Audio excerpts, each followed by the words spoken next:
नन्हा बादल मिट्ठू और सपनों का गांव। बहुत दूर पहाड़ियों और हरे भरे जंगलों के बीच एक प्यारा सा गांव था जिसका नाम था सुनहरापुर। ये गांव छोटा था लेकिन बहुत रंगीन। कच्चे रास्ते, मिट्टी के घर, छप्पर की छतें, आम और नीम के बड़े बड़े पेड़ और सुबह सुबह चिड़ियों की मीठी चहचहाहट, सब कुछ किसी कार्टून दुनिया जैसा लगता था। गांव के लोग सीधे साधे थे और मेहनत से अपनी जिंदगी चलाते थे। खेत ही उनकी जान थे। इसी गांव के ठीक ऊपर नीले आसमान में एक नन्हा सा बादल रहता था। उसका नाम था मिट्ठू। मिट्ठू बहुत छोटा, गोल मटोल और सफ़ेद रंग का बादल था। जब बाकी बादल बड़े बड़े, काले और भारी होते, तब मिट्ठू हल्का और मुलायम दिखाई देता। दूसरे बादल अक्सर उसका मजाक उड़ाते और कहते, अरे मिट्ठू, तू तो रुई का गोला है, बारिश क्या करेगा। मिट्ठू ये बातें सुनकर चुप हो जाता। उसे लड़ना नहीं आता था, लेकिन सोचना बहुत आता था। वो आसमान में तैरते तैरते नीचे गांव को देखता रहता।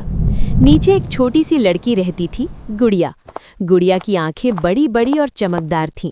उसके बाल 2 चोटियों में बंधे रहते और वो हमेशा नीली फ्रॉक पहनती थी।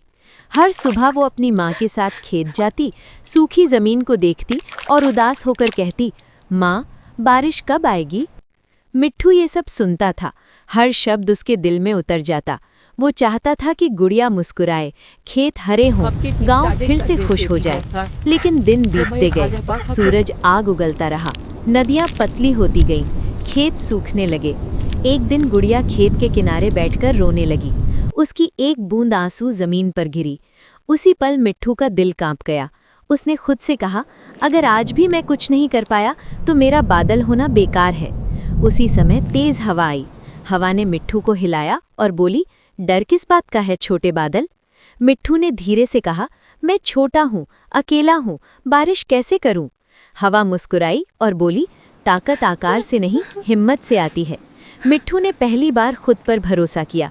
उसने अपनी पूरी कोशिश से खुद को फैलाना शुरू किया। वो और भाप इकट्ठा करने लगा। धीरे धीरे उसका रंग सफ़ेद से हल्का नीला और फिर गहरा होने लगा।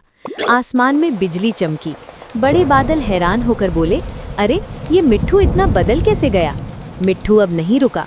उसने अपनी आंखें बंद की और दिल से चाहा, सिर्फ गांव के लिए। फिर एक बूंद गिरी, फिर दूसरी, फिर तीसरी, और देखते देखते झमाझम बारिश शुरू हो गई। गांव में हलचल मच गई। बच्चे बाहर दौड़ पड़े, औरतें मुस्कुराने लगी, बूढ़े आसमान की तरफ हाथ जोड़ने लगे। गुड़िया खुशी से नाचने लगी। उसने ऊपर देखा और चिल्लाई, धन्यवाद, धन्यवाद मेरे बादल। खेत फिर से हरे हो गए। मिट्टी से खुशबू आने लगी, नदी गुनगुनाने लगी, पेड़ झूम उठे। मिट्ठू थक गया था। उसका शरीर हल्का होने लगा, लेकिन उसका दिल बहुत भारी था, खुशी से। हवा ने उसे धीरे से आगे बढ़ाया। जाते जाते मिट्ठू ने आखिरी बार नीचे देखा। गुड़िया हाथ हिलाकर मुस्कुरा रही थी। उस पल मिट्ठू समझ गया, छोटा होना कमजोरी नहीं है। अगर इरादा सच्चा हो तो नन्हा बादल भी पूरी दुनिया बदल सकता है। और तब से सुनहरापुर के लोग कहते हैं, जब भी हल्की बारिश होती है वो मिट्ठू की याद दिलाती है।